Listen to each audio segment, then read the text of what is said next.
మండలిలో ఎంతసేపు మంత్రులు దాటవేత ధోరణితోనే ఉన్నారంటున్నారు బొత్స. ప్రజలకు సమాధానం చెప్పేందుకు వారు సిద్ధంగా లేరంటున్నారు. దీన్ని బట్టి చూస్తే డిఎస్సిలో వాళ్ళు చేసింది తప్పే అని తెలుస్తోంది అన్నారు.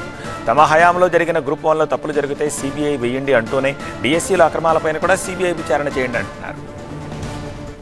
వాళ్ళు ఎంతసేపు దాటవేత తప్ప ధోరణి తప్ప సమస్య పరిష్కారానికి ఉన్న విషయం ప్రజలకి వాస్తవ విషయాలు చెప్పడానికి వాళ్ళు ఎందుకంటే చేసింది వాళ్ళ చేసింది తప్పని క్లియర్గా అర్థమవుతుంది.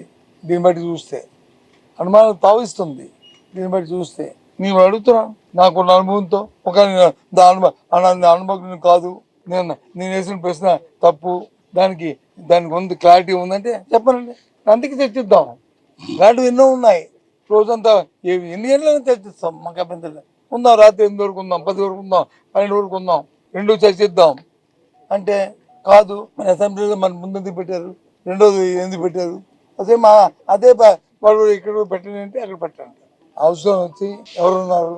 విద్యాశాఖ మంత్రి ఉన్నారు, వ్యవసాయ మంత్రి లేరు. అవసరం చర్చించవలసిన అంశం ఏది? విద్యాశాఖ. లేని మంత్రి శాఖ వచ్చి చర్చిస్తారంట, ఉన్న మంత్రి శాఖ చర్చించారు.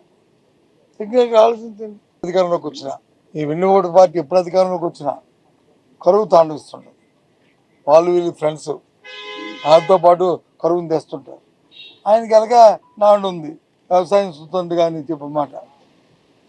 అది వ్యవసాయమైనా, వ్యవసాయదారుడన్నా, వ్యవసాయం తాలూకు అంశాలన్నా ఆ పార్టీకి కానీ ఆ నాయకులకి కానీ అసలు అంత అన్యాయం అండి. 2 సర్పంచ్ పెట్టలు వచ్చి 2 కార్లు వచ్చి గాంధాయిను ఇది వెళ్తున్నాయంటే ఎంత శక్తితో తలంచుకోవాలండి మనం.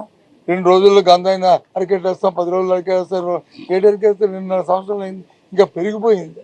అది దాంట్లో తప్పులు జరిగితే అవన్నీ కూడా వాళ్ళు లోపభూయిష్టంగా ఉందనుకుంటే ఏమంటే దాని మీద కూడా థర్డ్ పార్టీ సిబిఐ ఎంక్వైరీ వేసి నిన్ను తీసుకోమండి. మన పక్క రాష్ట్రాల్లో జార్ఖండ్లో అక్కడ తీసుకున్నారు కదా, సిబిఐ ఎంక్వైరీ ఏమండి, దానికి సిబిఐ ఎంక్వైరీ ఏమండి, డిఎస్సికి సిబిఐ ఎంక్వైరీ ఏమండి, ఏం తప్పు.